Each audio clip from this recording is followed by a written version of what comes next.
নমস্কার বন্ধুরা, মুনিয়ার রন্ধনশৈলী চ্যানেলে আপনাদের সবাইকে স্বাগত। আশা করি আপনারা সবাই খুব ভালো আছেন।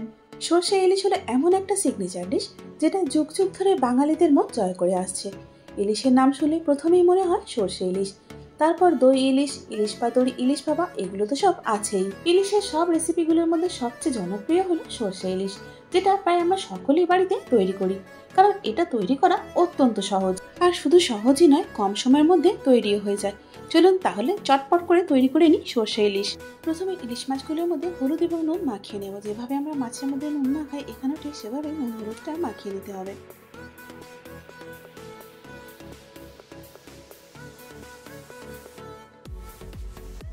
দেখুন বন্ধুরা, এখানে মাছের মধ্যে আমি নুন আর হলুদটা মাখিয়ে নিয়েছি।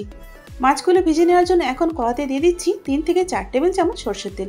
এবার একে একে মাছগুলো আমি তেলের মধ্যে দিয়ে দিচ্ছি। অন্যান্য মাছের মতো ইলিশ মাছটা কিন্তু এখানে কড়া করে ভাজবো না, অর্থাৎ লাল লাল করে ভাজবো না। তবে অনেকে আবার এই সরষে ইলিশটা না ভেজেও করেন। দেখুন বন্ধুরা, এখানে আমার মাছগুলো ভাজা হয়ে গেছে। এবার একটা একটা করে মাছগুলো আমি তুলে নিচ্ছি। সরষে ইলিশটা করার জন্য এখানে আমরা সরষের পেস্টটা তৈরি করে নেব। সেই জন্য এখানে আমি 1 টেবিল চামচ পোস্ত মিক্সিং জারটার মধ্যে দিয়ে নিলাম। এবার দিয়ে দিচ্ছি সাদা সরষে 1 টেবিল চামচ। এবার এখানে দিয়ে দিচ্ছি 2 টেবিল চামচ কালো সরষে। আপনারা চাইলে কালো সরষেটা এবং সাদা সরষেটা সম পরিমাণে দিতে পারেন, অথবা সাদা সরষেটা বেশি নিয়ে কালো সরষেটা কমও দিতে পারেন।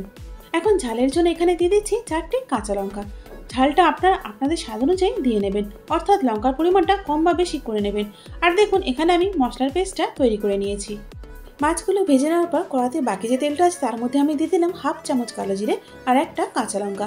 এখন কালো জিরে এবং কাঁচা লঙ্কাটাকে তেলের মধ্যে কিছুক্ষণের জন্য ভেজে নিচ্ছি। দুটো মাঝারি সাইজের টমেটোকে আমি ছোট ছোট করে কেটে নিয়েছি, এখন সেটাই তেলের মধ্যে দিয়ে দিচ্ছি। এখন টমেটোটা গলে যাওয়া অবধি ভেজে নেব। দেখুন বন্ধুরা, এখানে টমেটোটা গলে গেছে। এবার এর মধ্যে আমি দিয়ে দিচ্ছি 1 টেবিল চামচ কাশ্মীরি মির্চ পাউডার, আর এর সাথে এখানে দিয়ে দেবো 1 চা চামচ হলুদ। এখন কাশ্মীরি মির্চ আর হলুদটাকে মিনিট 3-4 জন্য ভেজে নেব। দেখুন বন্ধুরা, এখানে সমস্ত মশলাগুলো খুব ভালো করে ভাজা হয়ে গেছে বলে তেলটাও সেপারেট হয়ে গেছে।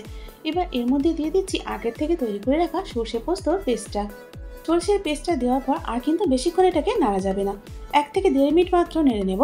তারপরে এতে জল দিয়ে দেবো।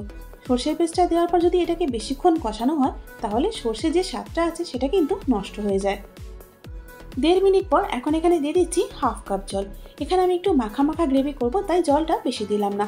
গ্রেভির কনসিস্টেন্সিটা আপনারা আপনাদের পছন্দ অনুযায়ী অ্যাডজাস্ট করে নেবেন। জলটা দেওয়ার পর এখন মশলাটা জলের সাথে খুব ভালো করে মিশিয়ে নিচ্ছি। এখন এখানে নুনটা দিয়ে দিচ্ছি স্বাদ অনুযায়ী। এখন আবারও একবার নাড়াচাড়া করে নুনটা গ্রেভির সঙ্গে ভালো করে মিশিয়ে দিচ্ছি। এখন গ্রেভিটা ফুটে ওঠার অপেক্ষা করব। দেখুন বন্ধুরা, এখানে গ্রেভিটা ফুটতে শুরু করেছে। এবার এর মধ্যে আগের থেকে ভেজে রাখা মাছগুলো দিয়ে দিলাম। Now time to mix mix mix. গ্রেভিতে দেওয়ার পর মাছগুলো ঢাকা দিয়ে মিনিট 2-এর জন্য লো হিটে রান্না করে নেব। যেহেতু ইলিশ মাছ খুব নরম, সেই জন্য এটা বেশিক্ষণ রান্না করার দরকার হবে না। বেশি রান্না করলে এটা ওভারকুক হয়ে যাবে অথবা ভেঙে যেতে পারে। মিনিট 2 পর এখন ঢাকাটা খুলে নিচ্ছি। ঢাকাটা খোলার পর এখন মাছগুলো একটু হালকা করে নাড়িয়ে দিচ্ছি।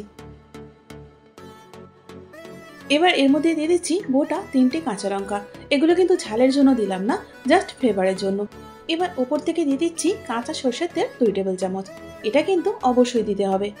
সরষের তেলের পর এখন এখানে দিয়ে দিচ্ছি 1 চা চামচ কালো জিরে। কালো জিরেটা আমি আগে একটু হাতে রগড়িয়ে নিয়েছি।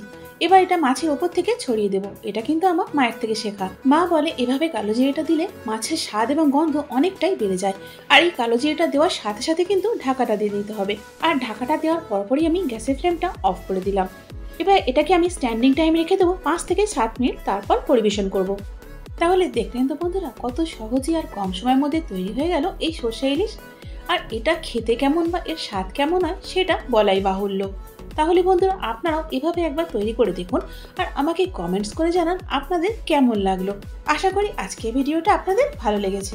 যদি ভালো লেগে থাকে তাহলে একটা লাইক করে দিন, আর তারই সাথে বন্ধু বান্ধব এবং পরিজনের মধ্যেও শেয়ার করে দিন। আর এরকমই সহজ এবং ঘরোয়া রান্নার রেসিপির জন্য আমার চ্যানেলটাকে সাবস্ক্রাইব করে আমার পাশে থাকুন। তার সঙ্গে বেল আইকনটাও প্রেস করে দিন, যাতে করে আমার পরবর্তী ভিডিওর আপডেটটা সবার আগে আপনি পেয়ে যান। এতক্ষণ সঙ্গে থাকার জন্য অনেক ধন্যবাদ।